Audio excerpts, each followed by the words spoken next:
noite, alunos, boa noite, tutores. Eu sou a professora Keila Boni. Estamos iniciando a nossa disciplina de ensino da matemática na educação infantil. E me apresentando primeiramente para vocês, eu sou licenciada em matemática, sou mestre, sou doutoranda em ensino de ciências e educação matemática.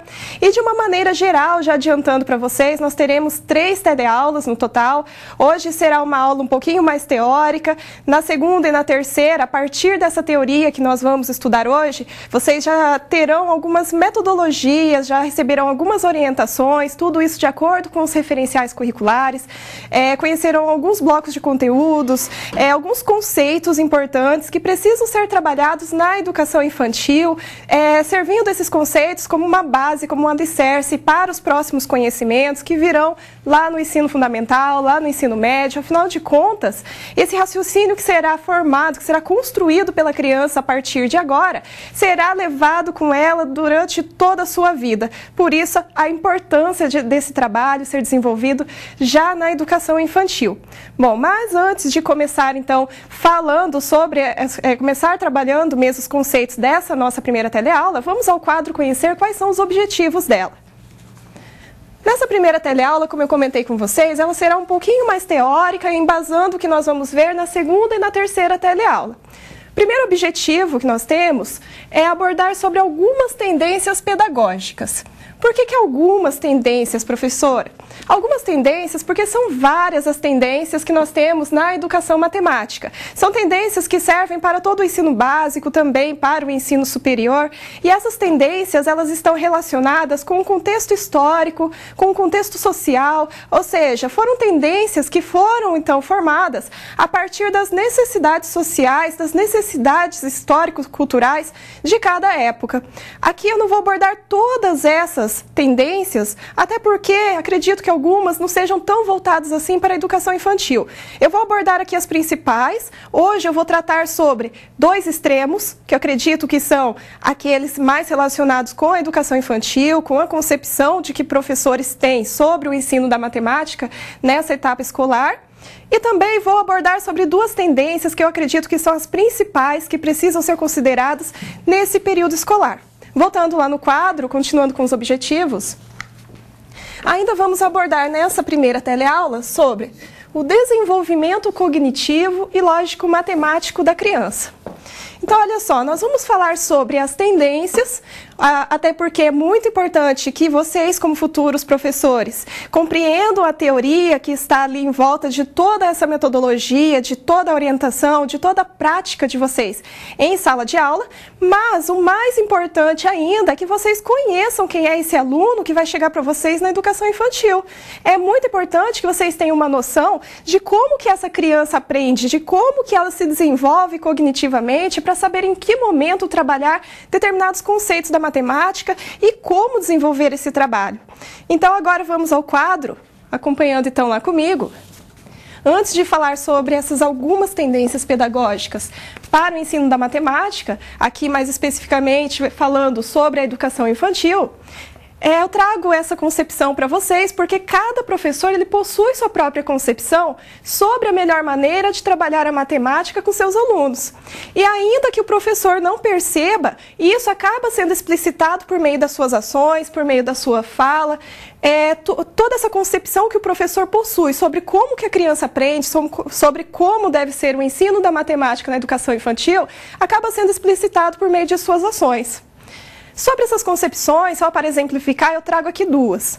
Alguns acreditam que o ensino de matemática de qualidade depende do nível de rigor e de formalização. Daqui a pouquinho vou comentar sobre isso.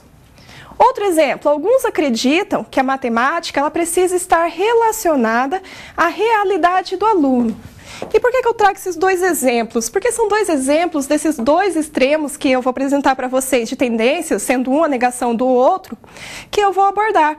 Então vejam na primeira concepção, no que trata, alguns professores acreditam que o ensino da matemática é realmente de qualidade, já na educação infantil, quando nós temos a característica do rigor, da formalização da matemática. O que seria isso? Seria a criança sair da educação infantil já tendo aprendido alguns conceitos que deveria aprender só mais tarde. Porém, nós vamos ver que isso não é totalmente correto. Também a outra concepção que nós temos é que essa educação, esse ensino na educação infantil seja pautado nos conhecimentos prévios do aluno. Isso é muito importante, porém não deve ser somente esse o foco do processo de ensino. Portanto, a partir dessas duas concepções que eu apresentei para vocês, desses dois exemplos que eu comentei, que são dois extremos, vamos então começar falando agora sobre a primeira tendência pedagógica. Então, lá no quadro, antes de começar falando sobre essa tendência, eu ainda gostaria de esclarecer para vocês o seguinte: apesar de apresentar para vocês, no decorrer dessas 3 teleaulas, principalmente a partir da segunda, é importante que vocês tenham a noção de que não vou passar para vocês nenhuma receita, nenhum passo a passo de como desenvolver esse trabalho na educação infantil. Afinal de contas, o que é muito importante, uma característica muito importante para o pedagogo, é que ele seja criativo. O que eu vou trazer para vocês, então, são conceitos fundamentais, são algumas teorias importantes, e a partir disso, a partir desse conhecimento, é que vocês vão pautar a prática pedagógica de vocês. Além disso, é importante que o professor considere o contexto atual ao qual o ensino está inserido. Ou seja, que conheça os anseios sociais da época atual. Então, lembram que agora no início da aula eu acabei de comentar o seguinte: eu acabei de comentar que as tendências pedagógicas no ensino da matemática, elas foram pautadas, elas foram formuladas, construídas no decorrer da história, de acordo com cada contexto social, de acordo com cada contexto cultural. Do mesmo modo, para desenvolver a sua prática educativa, é muito importante que você primeiro considere o contexto da sua aula, considere o contexto da sua turma, conheça os seus alunos, conheça qual é a cultura, qual é a sociedade na qual ele está inserida, para assim determinar quais são as práticas mais profícuas para desenvolver um bom trabalho com o ensino da matemática na educação infantil. Voltando lá no quadro. Falando então sobre a primeira tendência formalista clássica, ou a escola tradicional. Aqui eu apresento para vocês algumas características dessa tendência. Primeira delas, o professor, ele é o centro, sendo ele o transmissor do conteúdo. Também temos como característica o uso excessivo de livros didáticos e da lousa. O aluno, ele é passivo, apenas memoriza e reproduz tudo o que é ensinado pelo professor. Percebam que eu deixei aqui ensinado entre aspas. Afinal de contas, se nós temos aqui que o professor, ele é o transmissor do conteúdo, que o aluno é um ser passivo, que ele só recebe, memoriza e reproduz o conhecimento, isso daqui não acarreta, ele não implica que o aluno realmente aprendeu. Não implica que realmente esse conteúdo foi ensinado pelo professor. Além disso, é importante destacar nessa tendência formalista clássica que a concepção é de que a inteligência, ela é inata. E antes de falar sobre isso, observem aqui na imagem que aqui ilustra muito bem o que vem a ser essa escola tradicional. Vejam que aqui o professor ele é representado por um bocão, enquanto que os alunos são só ouvidos. Ou seja, o professor, ele é o detentor do conhecimento, ele vai transmitir esse conhecimento e os seus alunos vão apenas ouvir, memorizar e vão reproduzir esse conhecimento. Agora pensem só no seguinte: eu comentei com vocês que essa tendência, essas tendências, na verdade, que eu estou comentando com vocês, não são próprias da educação infantil, mas também de todo o ensino básico como um todo, do ensino superior. Porém, aqui na educação infantil, fica claro para vocês, acredito, que esse ensino tradicional não é o mais apropriado. Imaginem só suas criancinhas lá, todas pequenininhas, na sala de aula. Como que você vai conseguir fazer com que essas crianças fiquem ali sentadinhas, enfileiradas daquela maneira? Você vai ficar só falando sobre a teoria, sobre matemática, e seus alunos só escutando, só reproduzindo? Será que isso daí vai acarretar em conhecimento? Acho que não, né? Bom, falei para vocês que eu ia comentar sobre aquela concepção de que nessa tendência o conhecimento é algo inato. O que vem a ser isso? A concepção é de que a criança, ela já nasce com determinada aptidão, ou ela já nasce tendo facilidade, tendo habilidades com a matemática ou não. Ou ela sabe ou ela não sabe, ou ela é boa ou ela não é. Ou seja, se alguém tem dificuldades com matemática, pode fazer qualquer coisa que ela jamais vai conseguir aprender. E não é bem assim como nós vamos ver no decorrer da teleaula. Bom, antes de começar a falar sobre a próxima tendência, eu trago para vocês um momento de atividade. Acompanhe comigo lá no quadro. Nessa primeira atividade, eu apresento a vocês uma figura onde temos uma professora que ela está cortando o pensamento dos seus alunos. E peço para vocês fazerem o seguinte: reflitam, discutam e apresentem os seus comentários. A partir da análise da imagem a seguir, que relação você consegue estabelecer entre a imagem e a escola tradicional? Então, considerando essa imagem que eu trouxe para vocês, analisem essa imagem considerando o que acabamos de falar sobre a escola tradicional. E acredito que muitos de vocês também estudaram em escolas tradicionais, estudaram para esse método tradicional, onde o professor, as aulas dele eram totalmente embasadas no livro didático, na lousa. O professor transmitia o conhecimento, enquanto que o aluno só ia memorizando e só ia reproduzindo todo esse conhecimento. Então, tentem relembrar como foi a experiência de vocês como estudantes, tentem analisar essa figura com foco na tendência que acabei de explicitar para vocês e daqui a pouquinho nós voltamos.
Olá pessoal, voltando então, já agradeço a vocês pelas contribuições, são ótimas contribuições que já estão chegando, estou adorando essa participação de vocês, é assim mesmo que o nosso conhecimento no campo da matemática ele vai sendo construído. Bom, então vamos lá na imagem para saber como que foi feita então, essa análise de vocês. Bom, fazendo um resumo geral das diversas contribuições que eu recebi de vocês, muitos disseram então o seguinte, que a professora ela está podando a maneira de pensar dessas crianças. Ou seja, percebam que aqui as crianças chegam pensando redondinho, enquanto que a professora ela pensa de uma maneira quadrada, ela vai fazendo com que suas crianças pensem da mesma maneira. Então, qual seria a relação que nós temos entre essa imagem e a tendência tradicional que já foi comentado? Aqui nós temos então que a professora, ela julga que a maneira dela pensar é a mais correta e, portanto, seus alunos precisam pensar dessa maneira também, desconsiderando os conhecimentos que eles já possuem, que muitas vezes poderia ser interessante, poderia fazer com que esse ensino fosse trabalhado de uma maneira mais significativa. Vamos então agora lá no quadro, falando sobre a próxima tendência, a tendência empírico-ativista, que é chamada de escola nova. Nessa tendência, nós temos como características: professor é facilitador ou orientador da aprendizagem, enquanto que o aluno ele é o centro. O currículo é elaborado a partir dos interesses dos alunos. A concepção é que o conhecimento é obtido por meio de descoberta, experimentações, por meio dos sentidos. Bom, acredito que até agora, no que eu falei sobre essas características, muitos devem estar pensando, agora sim, essa é a maneira mais correta de trabalhar na educação infantil. Agora o ensino ele é pautado naquilo que os alunos gostam, naquilo que é prazeroso para os alunos, que é de interesse deles. O professor já não é mais o centro, ele é o orientador de todo esse processo educativo. E agora nós temos também essa concepção diferente de que o ensino agora, ele é pautado, a aprendizagem do aluno é pautada a partir da experimentação, a partir então da percepção.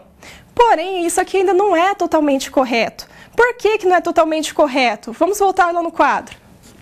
Vejam a última característica. Temos aqui uma desvantagem. Corre-se o risco de realizar uma prática não diretiva. O que vem a ser essa prática não diretiva? Essa prática não diretiva, ela diz então respeito ao professor desenvolver uma prática onde fica tão pautado nos conhecimentos prévios dos alunos, nos resultados das experimentações desse aluno com os objetos matemáticos, com o meio à sua volta, que acaba se tornando não diretiva no sentido de que acaba não contemplando o currículo, acaba não contemplando aquilo que deveria ser trabalhado na educação infantil. Voltando lá no quadro. Próxima tendência, tendência construtivista. Então vejam que eu já mostrei para vocês dois extremos, que era a tradicional e também falei sobre a escola nova. E ainda tinha comentado com vocês lá no início da teleaula que eu abordaria sobre duas tendências que acredito que são as mais essenciais para o desenvolvimento de um trabalho com a matemática na educação infantil. A primeira delas, tendência construtivista, que surgiu a partir dos estudos cognitivos, a partir da epistemologia genética, realizados por Piaget. E acredito que vocês já tenham estudado sobre essa tendência construtivista, talvez não nesse nome, mas com certeza já estudaram epistemologia genética de Piaget, já conheceram os principais elementos da sua teoria. Porém, agora nós vamos focar um pouco mais nessa teoria voltada para a matemática. Ou seja, nós vamos destacar alguns elementos dessa teoria de maneira que contemple o ensino da matemática na educação infantil. Continuando a falar sobre a tendência construtivista, temos que práticas pedagógicas e o uso de materiais que proporcionam ao aluno construir seu conhecimento lógico-matemático. Isso daqui nós vamos falar em muito no decorrer das 3 teleaulas, conhecimento lógico-matemático, e sobre essa construção nós vamos abordar um pouco mais hoje. A concepção é que o conhecimento ele é construído a partir das interações do sujeito com o objeto e o meio. Então vejam que aqui a concepção também envolve essa experimentação, também envolve esse envolvimento da criança com o objeto, com o meio à sua volta. Porém, agora nós não temos a mesma concepção que tínhamos lá na escola nova, de que aqueles conhecimentos do aluno tinham que ser considerados totalmente. Aqui nós temos que, a partir dessa interação, o conhecimento ele será construído pela criança. Isso daqui eu gostaria de já destacar para vocês, que lembro que lá no início eu comentei que é por meio da prática de vocês, é por meio da fala de vocês, que acaba ficando explícito que tendência que vocês utilizam, como é a prática de vocês na sala de aula. Isso eu gostaria de destacar porque, acompanhando lá no fórum, eu vi várias respostas de alguns alunos dizendo sobre o fator da memorização ser importante na educação infantil, comentando sobre o conhecimento ser absorvido pela criança.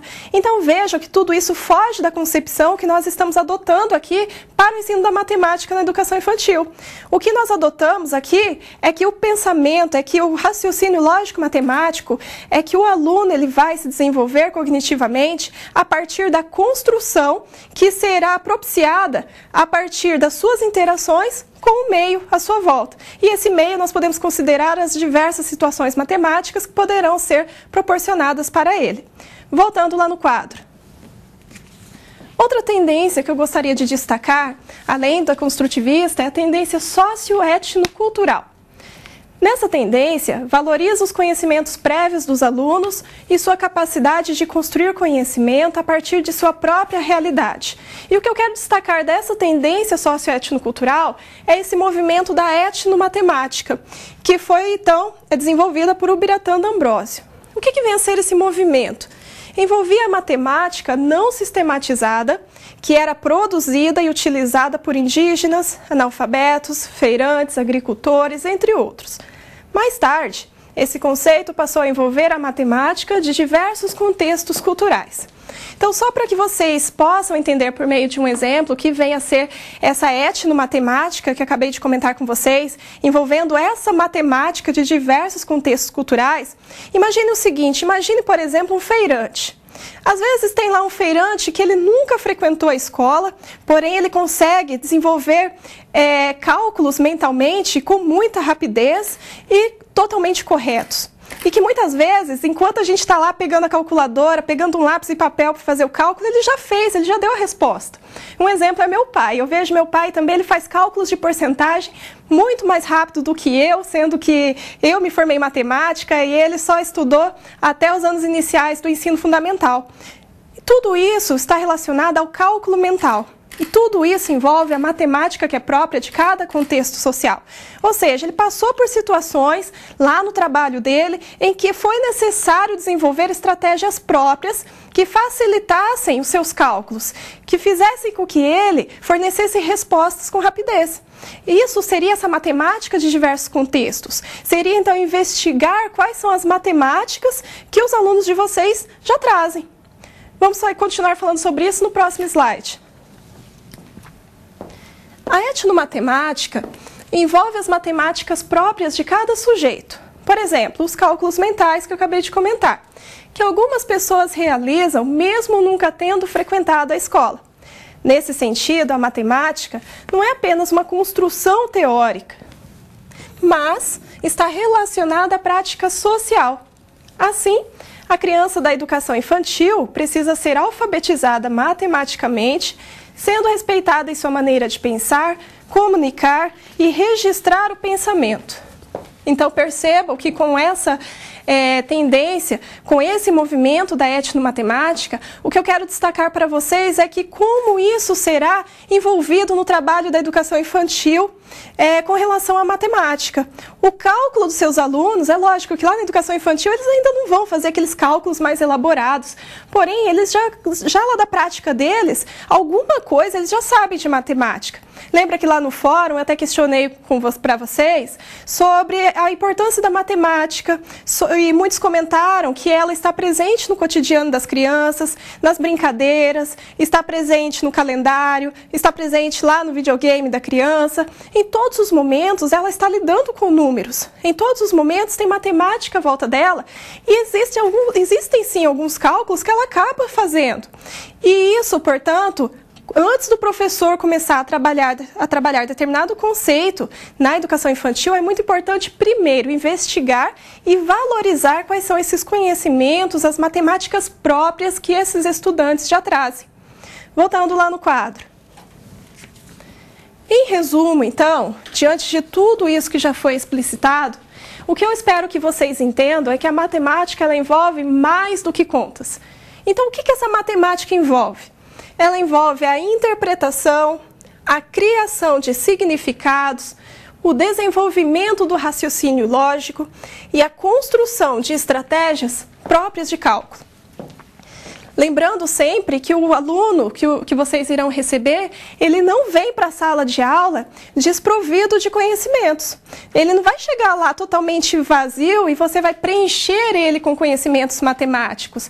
Portanto, é necessário conhecer o que seu aluno já sabe, para então tentar associar isso que ele já sabe com aquilo que ele ainda vai aprender. Tudo isso vai fazer com que ele interprete, vai fazer com que ele consiga estabelecer relações. Dessa maneira, o aprendizado se torna mais significativo e, ao mesmo tempo, se torna mais prazeroso e mais propício para desenvolver o raciocínio lógico-matemático dessa criança, que é o foco na educação infantil. Bom, pessoal, eu vou trazer para vocês agora mais uma atividade. Acompanhe comigo lá no quadro. Nessa atividade, nós temos uma tirinha, que eu vou ler aqui junto com vocês. Crianças, essa semana iremos estudar as regiões Sul e Nordeste. Vamos aprender as diferenças entre elas e... Aí um aluno diz, oxente, finalmente vou poder contar um monte de história de minha terra. E outra aluna, baguri, e eu lá dos Pampas. E a professora diz, não temos tempo para essas bobagens, Mariana. E Raimundo, trate de falar o português corretamente. Bom, agora abram os livros na página 45. Bom, a partir então desse contexto, ainda que não seja um contexto matemático, mas que nós podemos utilizar para o nosso ensino da matemática, analisem a tirinha, discutam e respondam. Que relações podemos estabelecer entre a tirinha e o que acabamos de estudar sobre as tendências pedagógicas? Então agora, deixo para vocês analisar essa tirinha, considerando o que nós já falamos até agora na nossa teleaula e daqui a pouquinho voltamos.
Olá, pessoal!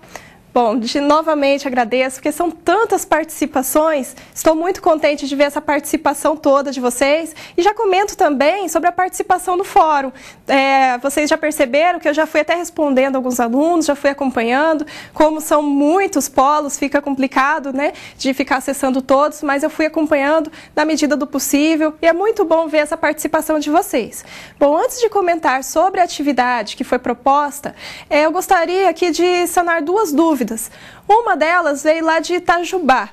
Eles perguntam sobre a etnomatemática. Acredito que ainda não ficou assim tão claro, mas também nós vamos comentar um pouco mais sobre ela no decorrer da segunda, da terceira teleaula, que como eu comentei com vocês, essa é um pouquinho mais teórica, estou apresentando alguns elementos principais que servirão como base para a compreensão das orientações, daquelas metodologias que eu irei apresentar para vocês na segunda e na terceira teleaula, que são aquelas mais práticas, também mais gostosas.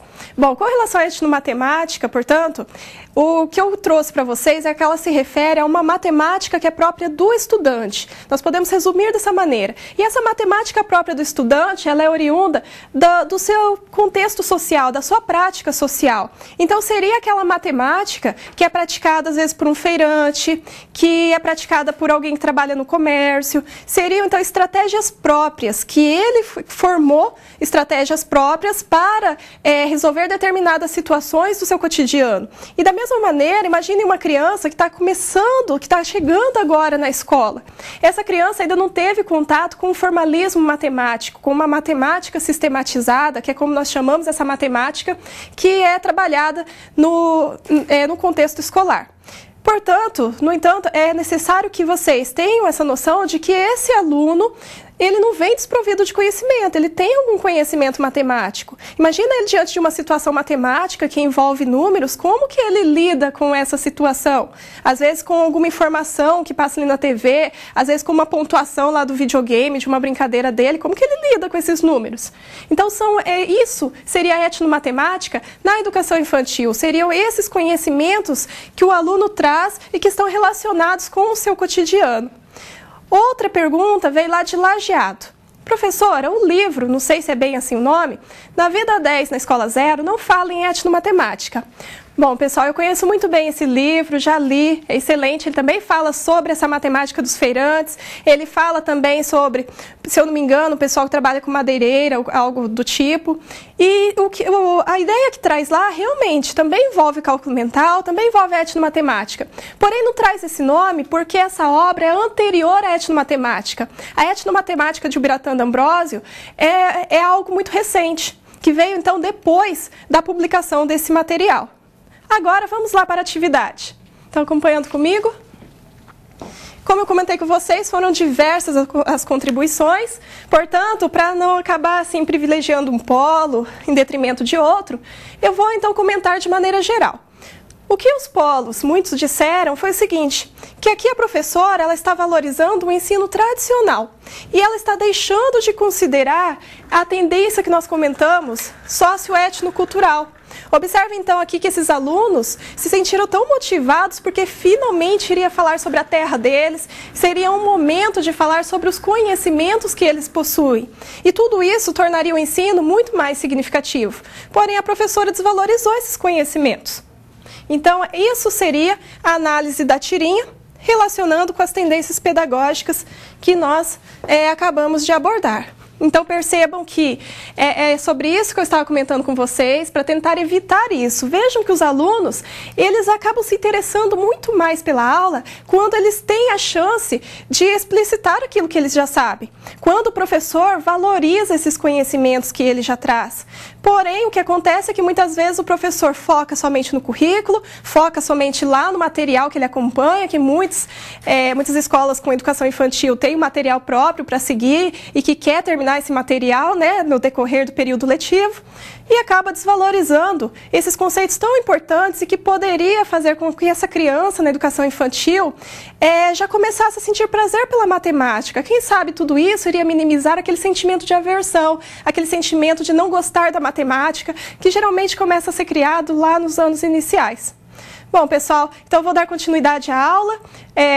Conforme vão surgindo algumas dúvidas, vocês podem ir mandando. Na medida do possível, eu vou respondendo. Aquilo que não dá para responder, a gente vai conversando pelo chat, ou vocês poderão ir postando também por meio do fórum, que lá temos os tutores eletrônicos que poderão auxiliar vocês. Então, voltando lá no quadro. Como desenvolver o trabalho com matemática na educação infantil? Considerando tudo o que nós já falamos, será que nós já temos uma noção de como responder a essa pergunta? Bom, eu trago para vocês aqui um trecho que está lá no material escrito de vocês, lá no livro, que foi escrito pela Aramã, que diz o seguinte: o trabalho com o ensino de matemática na educação infantil deve privilegiar a exploração de uma variedade de noções matemáticas que contribuam para que os alunos dessa faixa de idade construam e desenvolvam o conhecimento matemático sem perder o prazer e a curiosidade. O que seriam, então, essas situações que devem ser exploradas na sala de aula, que devem ser propostas para que o estudante possa ter esse envolvimento com essas situações? Nada mais é do que aqueles meios, do que aqueles objetos com os quais ele vai interagir. Quando eu falo objetos na matemática, eu não estou dizendo de um objeto que é concreto, que é palpável. Quando eu falar de objeto matemático, eu estou me referindo a tudo que está relacionado ao ensino nessa disciplina. Ou seja, eu estou falando de conceitos, eu estou falando de blocos de conteúdos, eu estou falando também do material concreto, enfim, tudo aquilo que está relacionado com o ensino dessa disciplina. Voltando lá no quadro. Agora que nós já falamos sobre as tendências, já falei um pouco da teoria, sobre o ensino da matemática, nós vamos falar um pouco sobre o desenvolvimento cognitivo e lógico-matemático da criança, que está então relacionado com o segundo objetivo que eu trouxe para vocês, onde nós iremos trazer uma abordagem sobre como ocorre o desenvolvimento da criança, principalmente no campo da matemática, como que ocorre o desenvolvimento do raciocínio lógico-matemático. Mas antes de falar sobre isso, eu trouxe para vocês um vídeo. Então acompanhem comigo lá no vídeo, daqui a pouquinho retornamos.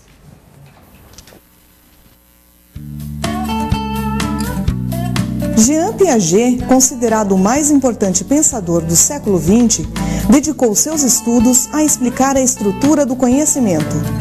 Para ele, o conhecimento se desenvolve à medida que a criança se relaciona com o mundo. Piaget observou que o desenvolvimento cognitivo acontece em etapas, com complexidades crescentes, encadeadas umas às outras. A etapa sensório-motora compreende o período de 0 a 2 anos aproximadamente. Nessa etapa, a criança desenvolve percepções sensoriais, como pegar, balançar, jogar, bater, morder, entre outras. É o momento em que a criança constrói esquemas de assimilação com o meio, mas não associa o meio à sua volta. Na etapa pré-operatória, que compreende o período de 2 a 7 anos, acontece o aparecimento da linguagem. A criança começa a se comunicar com o outro e também é o momento em que ela atribui sentimentos a objetos. Na etapa operatório concreta, que compreende o período de 7 a 11 anos, a criança já é capaz de ordenar o mundo de forma lógica ou operatória. Sua organização social é feita em grupos e ela já pode compreender regras. Os estudos de Piaget possibilitaram compreender o desenvolvimento infantil. Para ele, a partir do envolvimento da criança com o meio, ela desenvolve a capacidade afetiva, a sensibilidade, a autoestima, o raciocínio, a linguagem e o pensamento. Piaget deixou muitos estudos que norteiam a pedagogia até hoje. Por isso, ele é um dos filósofos mais importantes da história da educação.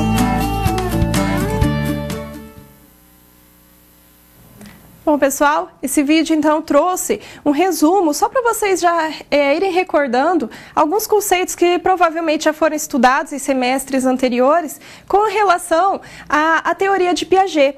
Aqui vejam que foram falados apenas os 3 primeiros estágios. Na verdade, eu vou contemplar apenas os 2 primeiros, até porque são esses que estão contemplando as idades dos alunos que estão na educação infantil. E sobre o que nós vamos especificamente falar sobre esse assunto nas nossas aulas. Então acompanhe comigo lá no quadro. O que nós vamos falar é sobre o desenvolvimento cognitivo e lógico-matemático da criança. E para falar sobre isso, é importante então destacar que para Piaget, as atividades biológicas e intelectuais são compreendidas como parte de um processo por meio do qual o organismo adapta-se ao ambiente e organiza suas experiências. E quando que acontece essa adaptação? Quando que eu vou me adaptar a algo? Primeiramente, para que haja essa adaptação, é necessário que eu seja tirado da minha zona de conforto, ou seja, que aconteça alguma coisa desestabilizadora.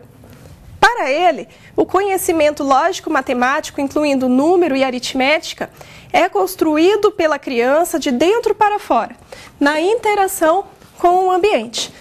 Então vejam que o conhecimento ele é construído, como nós já comentamos lá na tendência construtivista. Percebam então que esse conhecimento, essa construção ocorre a partir da interação dessa criança com o meio e isso ocorre de dentro para fora, diferente do que foi falado lá na Escola Nova, onde a concepção é de que essa criança já vem com esse conhecimento e que vai sendo aprimorado de acordo com as suas experimentações, de acordo com as suas percepções com o meio. Aqui não, aqui ele vai sendo construído e é de dentro para fora. Se é de dentro para fora, não faz sentido então uma aula tradicional, certo? Até porque aquilo que vai ser transmitido, que vem de fora e que será então para dentro, isso daí dificilmente vai ocorrer então para o aluno, principalmente na educação infantil. Bom, pessoal, voltando lá no quadro, eu trago agora para vocês mais um momento de atividade. Então, considerando o que acabamos de estudar sobre o conhecimento lógico-matemático ser construído pelo próprio aluno e sobre suas experiências e conhecimentos prévios que precisam ser valorizados no ambiente escolar, dê sua opinião sobre qual seria a melhor maneira de abordar, por exemplo, o conceito de formas geométricas na educação infantil. Então já vamos agora relacionar um pouquinho com a prática. Já vamos começar esse exercício que, na verdade, será melhor trabalhado a partir da segunda teleaula. Então vamos considerar tudo isso que falamos até agora e eu espero a contribuição de vocês dizendo sobre como, envolvendo tudo isso, poderia ser trabalhado o conceito de formas geométricas na educação infantil. Então aguardo a resposta de vocês, daqui a pouquinho retornamos.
Olá, pessoal!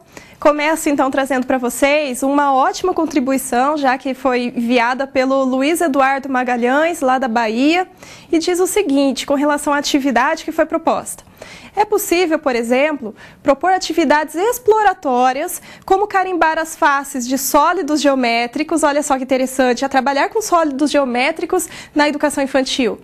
Caixas de diferentes formatos e analisar a relação entre as formas obtidas e as faces de cada sólido. Olha só, já vai associando a figura espacial com essa figura plana.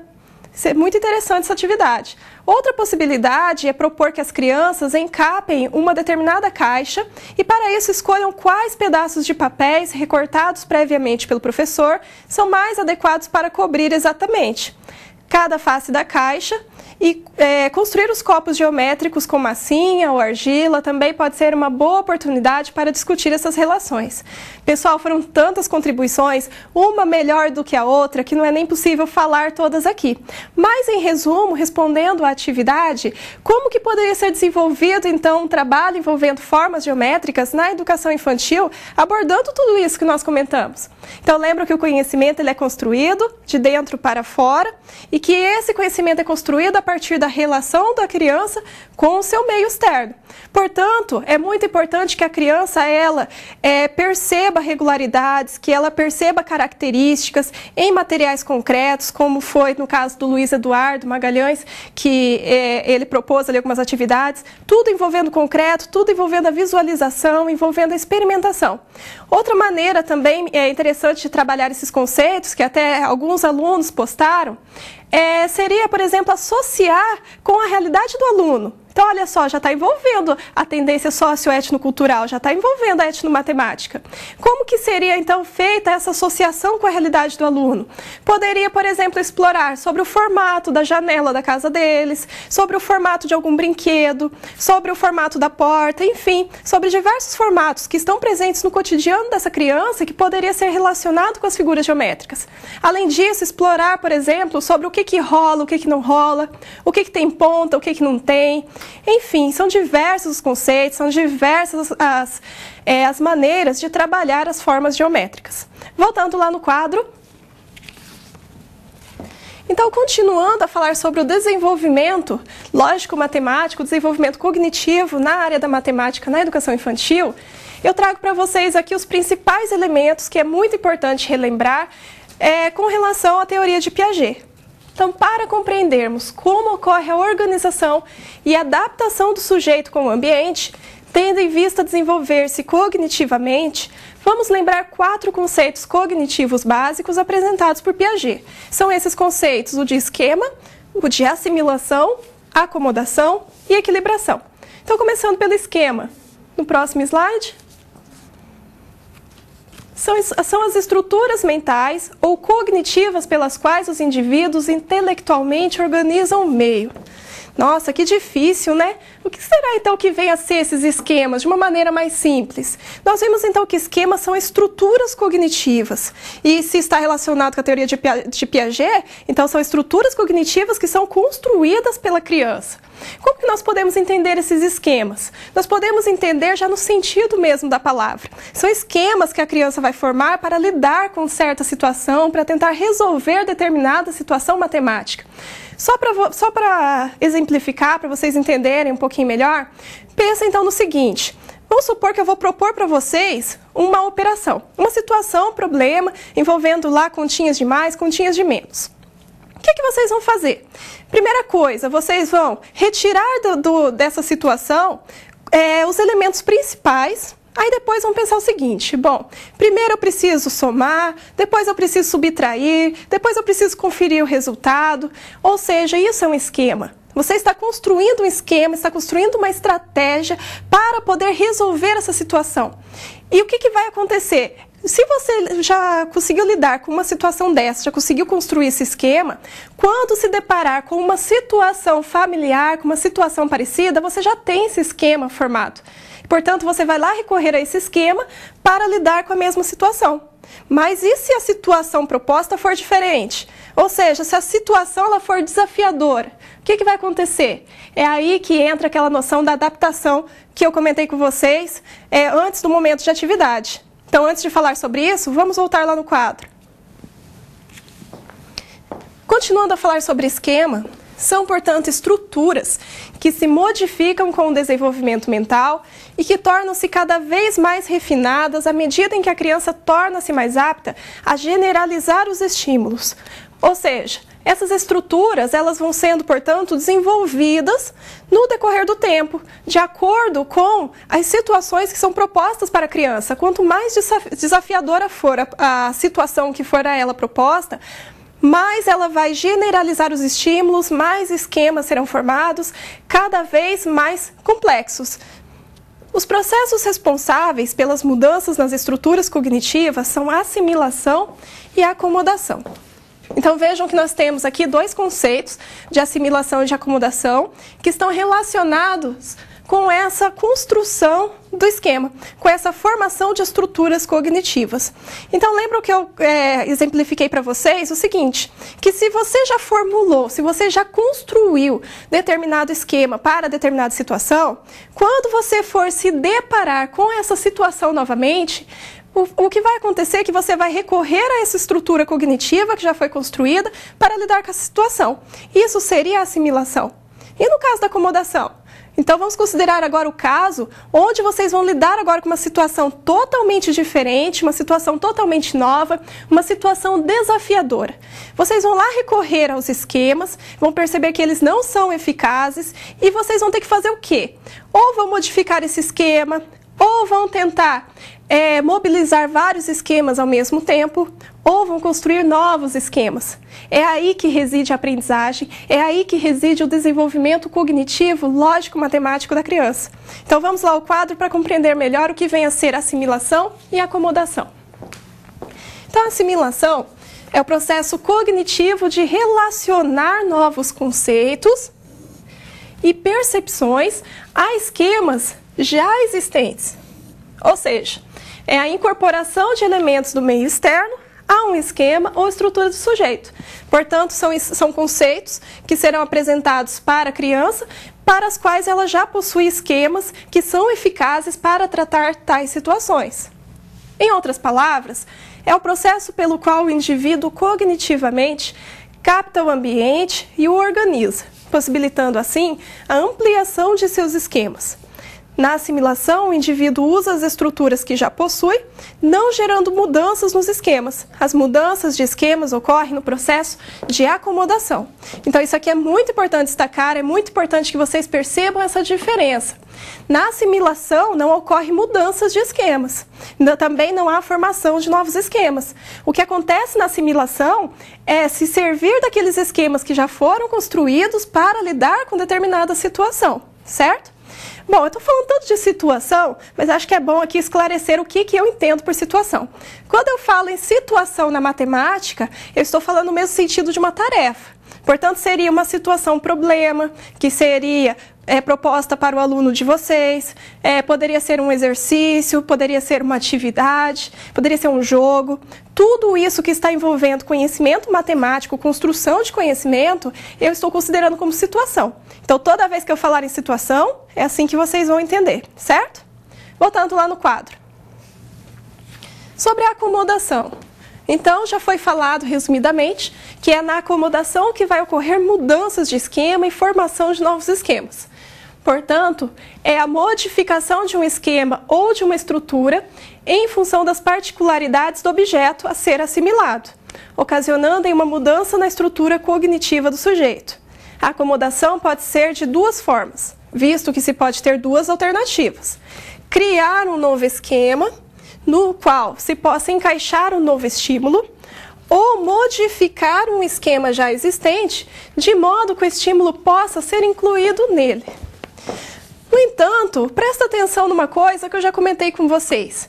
Lembra que eu falei, então, diante de uma situação desafiadora, primeiro passo, o que a criança vai fazer? Não só a criança, né? Nós também fazemos. Primeira coisa, eu vou buscar lá nos meus conhecimentos, aquelas estruturas que eu já tenho criadas, que eu já construí, para ver se encaixa naquela situação, para ver se eu vou conseguir resolver aquela situação com os esquemas que eu já possuo. Então, já ocorreu assimilação. No próximo passo, se eu vejo que esses esquemas não são eficientes, eu vou construir outros novos. Ou antes disso, eu vou tentar mobilizar aqueles que eu já tenho, eu vou tentar combiná-los de maneira a resolver essa situação. Aí ocorre a acomodação. Percebam então que não vai ocorrer um ou outro. A acomodação ela está estritamente relacionada à assimilação. Para que ocorra a acomodação, primeiro é necessário passar pela assimilação. Então vejam que esquemas, acomodação, assimilação, tudo isso é o que nós chamamos de processo adaptativo. Isso é a adaptação que foi comentado antes do momento de atividade. Voltando lá no quadro.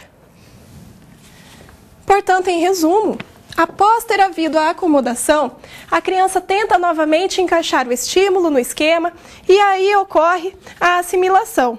Então é importante destacar que nenhum comportamento é só assimilação ou acomodação, mas envolve ambos os processos. E como foi comentado, tudo isso então está envolvido com adaptação. Ocorrendo a adaptação, vai surgir então, o que nós temos lá no próximo slide, a equilibração. Então, olha só, a criança, no momento em que ela foi necessário passar pela assimilação, pela acomodação, quer dizer que ela sofreu um desequilíbrio. Ela foi tirada da zona de conforto dela. Ela passou a deixar de lidar apenas com aquilo que ela sabe, com aquilo que ela conhece, para lidar com uma situação totalmente nova. Passando por todo esse processo de adaptação, ela chega a essa equilibração, que nada mais é do que o processo da passagem de uma situação de menor equilíbrio para uma de maior equilíbrio. Uma fonte de desequilíbrio ocorre quando se espera que uma situação ocorra de determinada maneira, porém esta não acontece, que foi no caso então que eu falei lá da assimilação. Percebe então que a assimilação ela não foi suficiente, ou seja, os esquemas que possui não são suficientes, sendo necessário passar pela acomodação para chegar, portanto, na equilibração. Em resumo, então, trago o seguinte esquema para vocês. Então, primeira coisa, como que vai ser construído esse desenvolvimento lógico-matemático da criança? Primeiro, é necessário causar um desequilíbrio. De que maneira que você, como professor, vai causar o desequilíbrio em seu aluno? Proporcionando a ele situações novas, proporcionando situações que são desafiadoras. Assim vai ocorrer os processos de assimilação da experiência, as estruturas do sujeito e a acomodação das estruturas do sujeito às novas experiências. Tudo isso daqui é o processo adaptativo que vai levar a criança à equilibração. Estados de equilíbrio de adaptações cada vez mais estáveis. Bom, pessoal, então vejam que eu trouxe aqui para vocês um resumo, na verdade, dos conceitos que são mais importantes, dos elementos que eu julgo serem essenciais para que vocês possam acompanhar depois no que estou me pautando para passar para vocês nas próximas teleaulas, para proporcionar a vocês metodologias e orientações para desenvolver o trabalho de matemática na educação infantil. Trago para vocês agora mais um momento de atividade. Acompanhem comigo lá no quadro.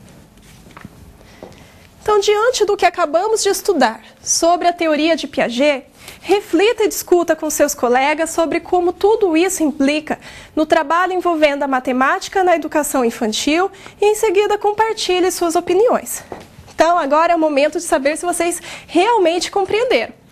Então, agora vocês vão explicitar o que vocês entenderam sobre o que foi falado sobre esquemas, sobre assimilação, sobre acomodação, sobre esse processo adaptativo e tentar associar com a educação infantil, respondendo então a questão que foi proposta. Daqui a pouquinho retornamos.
Olá, pessoal!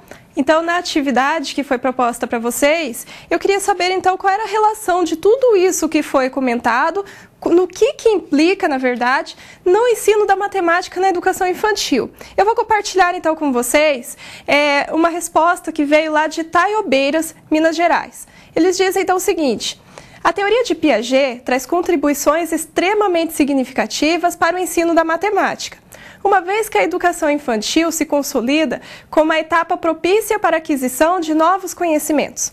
Neste sentido, a aprendizagem constitui um ciclo contínuo, visto que a todo momento estamos assimilando informações, ou seja, incorporando os novos conceitos à nossa estrutura cognitiva já desenvolvida. Por outro lado, no percurso de aprendizagem também surgem obstáculos, os quais precisam ser superados.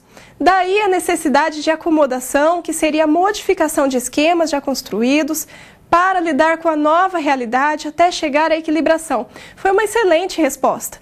E foram outras excelentes respostas também que nós recebemos. É muito interessante receber respostas tão bem estruturadas como essas, para ter uma noção de que realmente vocês estão conseguindo assimilar tudo isso que está sendo trabalhado e que eu espero que vocês possam, no futuro, levar para a prática na sala de aula de vocês. Contudo, eu gostaria aqui de reforçar que é muito importante que vocês não fiquem pautados apenas na teleaula. Lembrem que tem web aula, lembrem que tem o fórum, que é muito importante, lembrem que tem o material escrito. Afinal, nas nossas teleaulas não dá tempo de contemplar tudo que eu gostaria de contemplar com vocês. Mas trago para vocês aqui aquilo que é de mais essencial. Voltando então agora lá no quadro, vou falar então um pouquinho sobre os estágios de desenvolvimento cognitivo da criança, que são aqueles 2 primeiros estágios que vocês viram lá no vídeo, que vai contemplar, então, realmente as crianças, a idade que estão as crianças da educação infantil. Então, no primeiro estágio, lá no próximo slide, é o estágio da inteligência sensório-motora, que vai de 0 a 2 anos. Eu não vou trazer aqui todas as características. O que eu vou destacar são apenas as características que são mais essenciais para o ensino da matemática, até porque vocês já devem ter estudado tudo isso em outra disciplina.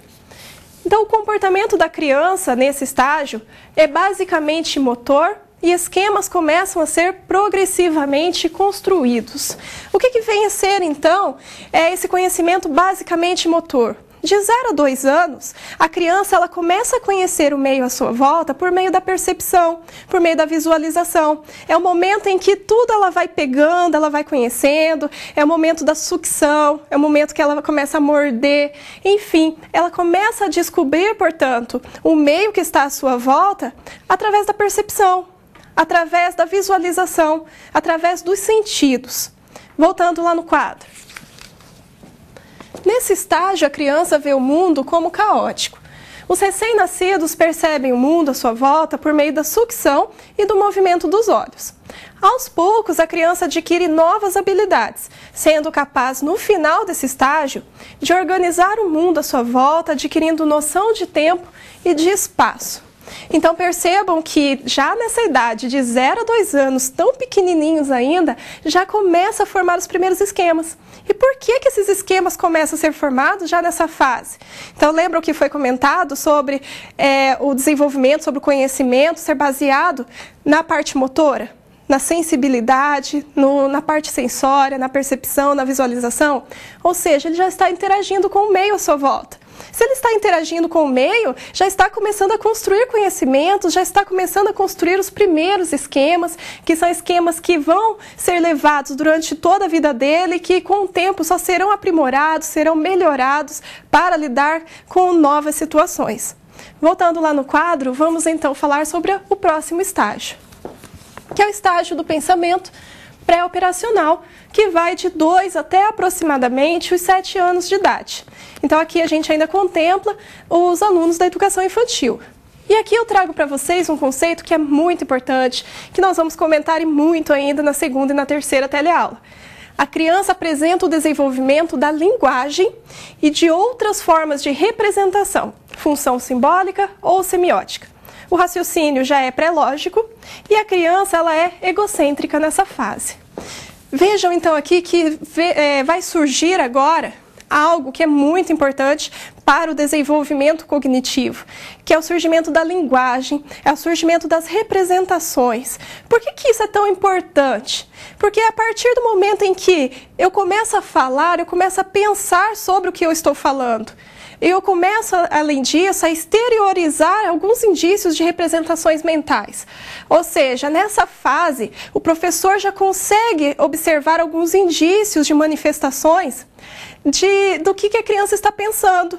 Por exemplo, se ela vai lá lidar com uma determinada situação, ela já é capaz de explicar, ainda que do jeitinho dela, mas já é capaz de explicar por que ela está pensando daquela maneira, por que ela chegou naquele resultado, chegou naquela conclusão, chegou a levantar aquela hipótese. E é por meio dessas manifestações em linguagem natural que o professor já vai conseguir evidenciar alguns indícios daquilo que a criança está representando mentalmente, se ela está pensando de uma maneira correta, ou o que o professor precisa fazer para que essa criança seja orientada a pensar da melhor maneira possível para construir o conhecimento de acordo com a matemática sistematizada e formal. Então vejam que aqui eu já vou destacando para vocês a importância de envolver também o formalismo matemático. Esse também não pode deixar de existir, ainda que não seja o foco principal. Outra coisa importante é que não é só por meio da linguagem natural. Outra linguagem que é da mesma maneira essencial, são as formas de representações que ali eu estou chamando de representações semióticas. O que são representações semióticas? Eu estou incluindo a fala, que eu posso chamar de linguagem natural, que ela pode ser expressa verbalmente ou também por meio da escrita. Também os desenhos, os rabiscos, por meio de gestos, enfim, tudo aquilo que a criança usa para manifestar o que ela está pensando. Às vezes ela ainda não consegue falar o que ela está pensando, mas ela consegue representar por meio de desenho, ela consegue representar por meio de gestos. Tudo isso o professor precisa, na educação infantil, ficar atento. É dessa maneira que vocês vão avaliar o que seus alunos estão aprendendo e o que não estão. Voltando lá nos slides. Antes de continuar falando sobre esse estágio, é muito importante aqui destacar que Jean Piaget ele considera que existem 3 tipos de conhecimento. O primeiro conhecimento é o conhecimento físico, que é quando a criança obtém informações de objetos por abstração empírica. O que vem a ser essa abstração empírica? É por meio da experimentação, é por meio da observação. Logo, é o conhecimento de propriedades físicas do objeto, ou seja, de propriedades tais como cor, forma, som, tamanho, temperatura, se rola ou se não rola, como eu já tinha comentado lá na atividade das formas geométricas. Enfim, é por meio então dessa percepção, por meio de regularidades, de relações, que a criança já vai percebendo por meio dessa abstração empírica, por meio do seu envolvimento com objetos. Também Jean Piaget ele destaca o conhecimento social. Esse conhecimento social ele é o produto da interação da criança com outras pessoas. Portanto, é a aprendizagem de convenções criadas pela sociedade a qual a criança está inserida. Ou seja, esse conhecimento social ele está relacionado com as regras, com as leis, com tudo aquilo que é imposto para a criança no seu meio social, no seu meio cultural. Isso, então, é o que diz respeito ao conhecimento social. E, por fim, o conhecimento lógico-matemático, que consiste de relações mentais, que, como nós já comentamos, se refere aos esquemas, as quais são derivadas das relações do sujeito com o objeto. Essa abstração ela já é reflexiva. Logo, o conhecimento físico e o lógico-matemático estão estritamente relacionados. E por que eu posso, então, afirmar que o conhecimento físico e o lógico-matemático estão estritamente relacionados? Porque esse raciocínio lógico-matemático ele começará a ser desenvolvido a partir dessas observações, a partir dessas percepções do aluno, conforme ele vai lidando com esse conhecimento físico, conforme ele vai construindo essa abstração que é chamada de empírica. Então, uma está relacionada à outra. Bom, pessoal, vamos para mais um momento de atividade? Então, lá no quadro, nós temos então o seguinte. Refletindo sobre o que acabamos de estudar, por que é importante a matemática começar a ser trabalhada na educação infantil? Então, olha só, considerando agora o que foi falado sobre os estágios, considerando o surgimento da linguagem, considerando os tipos de conhecimentos, essa relação entre conhecimento físico e conhecimento lógico-matemático, espero então que vocês consigam responder a essa pergunta. Então aguardo as contribuições de vocês, daqui a pouquinho retornamos.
Olá, pessoal!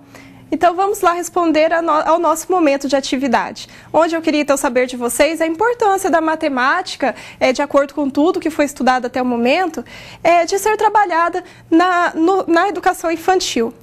E eu gostaria de compartilhar com vocês a contribuição que veio de Anápolis. Professora, entende-se que o lúdico estimula despertando novos interesses. E a matemática lúdica leva a criança a gostar da matemática e não crescer com medo da matéria, o que muitas vezes é passado até pela própria família. E por que eu destaquei essa contribuição? Achei muito interessante comentar sobre o lúdico, afinal, não é porque eu estou dizendo que devem ser propostas situações desafiadoras para as crianças, não é por isso que a matemática precisa ser tratada de uma maneira totalmente fora dessa ludicidade. O lúdico faz parte na educação infantil e é por meio do lúdico, é por meio de jogos, é por meio de brincadeiras que é possível propor situações para as crianças. Ainda que pareçam simples, dependendo da idade de cada criança, são situações, um jogo, uma brincadeira, enfim, qualquer tipo de atividade pode se caracterizar como sendo uma situação complexa para essa criança, para a qual ela vai precisar construir novos esquemas e mobilizar aqueles que ela já possui. Outra característica interessante desse comentário é com relação a levar a criança a gostar da matemática e não crescer com medo da matéria. E ainda comentaram que muitas vezes isso é passado até pela própria família. E eu gostaria de destacar que não é só pela própria família, não. Lembram lá na mesa redonda que eu comentei com vocês que o que eu espero é que vocês se apaixonem por essa disciplina. Afinal, não é só as tendências nas quais vocês se apoiam que fica explícito na prática de vocês. Esse gostar também fica. O aluno vai sentir se você gosta ou não dessa disciplina. Então, como você quer que o seu aluno goste dela se você mesmo tem certas aversões por ela? Portanto, é sim necessário trabalhar de maneira lúdica, é necessário mostrar desde o início para a criança qual é a importância da matemática, como que ela está aplicada no dia a dia, como que ela pode ser observada no cotidiano e qual a importância dela, não só no contexto escolar, mas principalmente nesse contexto real, nesse contexto social, cultural, como nós falamos lá no caso da etnomatemática. Bom, pessoal, dando continuidade então na nossa aula, voltando então lá no quadro. Como eu tinha comentado, vamos detalhar um pouco mais sobre o período pré-operacional, que daí eu acabei deixando de dar continuidade a esse assunto para destacar os conhecimentos e a relação do conhecimento físico e o conhecimento lógico-matemático. Então, detalhando, aqui nós temos que de 2 até aproximadamente 4 anos no período pré-operacional, ocorre o surgimento de diferentes funções simbólicas, linguagem, imitação diferenciada, entre muitos outros. Apresenta dificuldades de aplicação ao espaço não próximo e ao tempo não presente. Portanto, observe que é de 2 até aproximadamente 4 anos que surge a linguagem, que, como já foi comentado, quando eu vou falar sobre linguagem, não estou dizendo somente a fala, mas quando eu for falar de linguagem ou de representações semióticas, eu estarei contemplando todas as maneiras de representar da criança, todas as maneiras dela se expressar, dela tentar, então, exteriorizar aquilo que ela está pensando. Além disso, ali diz também sobre esse espaço não próximo, sobre esse tempo não presente. O que significa isso?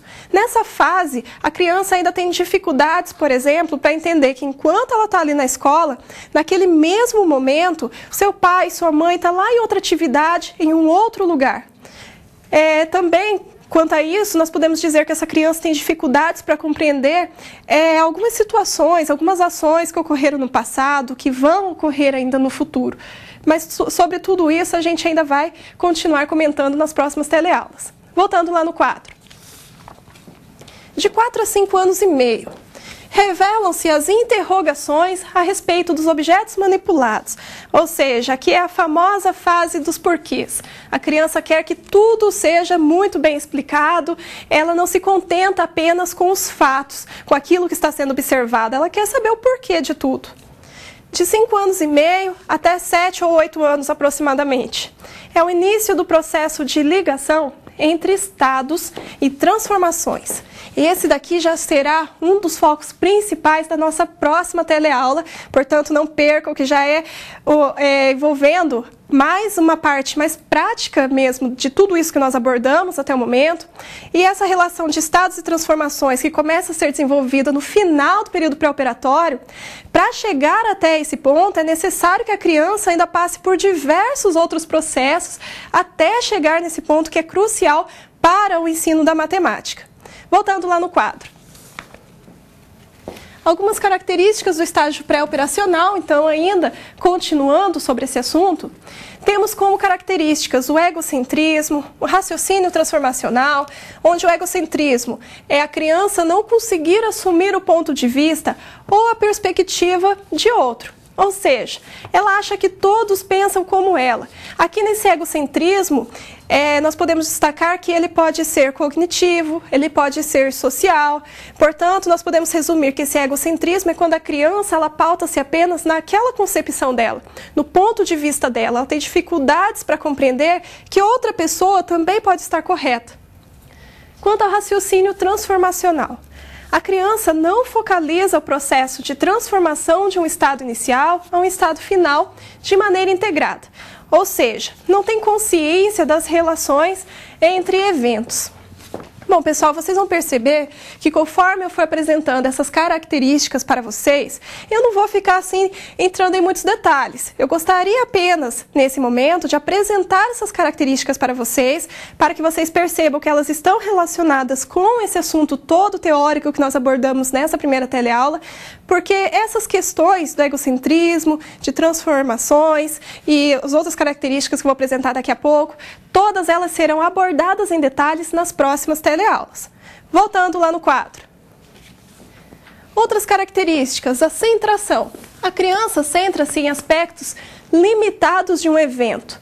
Ou seja, de um estado inicial até um estado final, ela vai acabar centrando-se apenas no visual, em algum aspecto, mas ela não vai considerar o todo, desde o estado inicial até o final.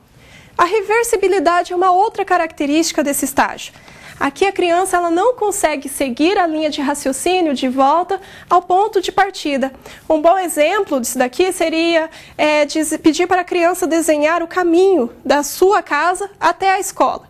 Ela dificilmente vai conseguir compreender que o caminho contrário, ou seja, da escola até a sua casa, é o mesmo. Isso seria um exemplo de reversibilidade. E a conservação, que já é o nosso próximo assunto na segunda teleaula. A criança compreende que a quantidade de uma matéria permanece a mesma, independentemente de quaisquer mudanças em uma dimensão irrelevante. E aqui temos um exemplo, aqui na figura, de uma criança trabalhando ali, organizando alguns objetos coloridos. Bom, com relação a essa conservação, nós vamos tratar então na próxima teleaula. Para chegar a esse conceito de conservação, nós vamos abordar todas essas outras características. Portanto, percebam que tudo está sendo pautado nas teorias, em toda essa parte teórica que já foi comentado. E agora, pessoal, como eu vou deixar então tudo isso para ser trabalhado na próxima teleaula, vou deixar aí vocês curiosos, eu já vou pedindo para vocês, antes da nossa próxima teleaula, já irem lendo o material, já irem consultando a web aula, já irem também ficando de olho naquilo que está sendo proposto para vocês por meio do fórum. Também tentarei deixar lá materiais extras para vocês poderem consultar com relação a esses assuntos, para que vocês já cheguem com determinado conhecimento para a nossa próxima teleaula. Assim, tudo que for falado não seja assim tão novo para vocês, que sirva apenas para esclarecer todas essas informações, todos esses conhecimentos que serão construídos por vocês. Bom, pessoal, vou deixar agora para vocês alguns minutinhos para que vocês possam postar possíveis dúvidas e daqui a pouquinho eu retorno.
Olá, pessoal!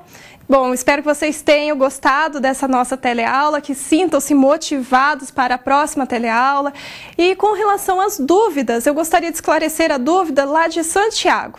Ele diz o seguinte: professora, matemática na educação infantil não deve enfatizar somente número, né? Fale um pouco mais para entendermos. Bom, pessoal, lá de Santiago, adorei essa dúvida de vocês, porém, isso daí, como eu já disse, vou deixar vocês com gostinho de quero mais, porque é o conteúdo da nossa próxima aula. Lembra que eu falei que nós vamos falar sobre aquelas características de conservação, de reversibilidade e tudo mais? Tudo isso está relacionado com a construção do número pela criança. Então, esse é o tema principal da nossa segunda teleaula, como que a criança constrói essa noção de número. Então, eu vou deixar para a nossa segunda teleaula. Bom, pessoal, gostaria de mandar um beijo para alguns polos, lá de Vilhena, se eu não me engano, né, que as tutoras ali me passaram, lá para o polo de Cornélio Procópio e para todos os demais polos também, que adorei a participação de vocês e que continuem assim, e aguardo mais contribuições de vocês, mais participações por meio do fórum. Um grande abraço para todos vocês, um ótimo feriado, até a nossa próxima teleaula e também boa sorte na prova daqui a pouco.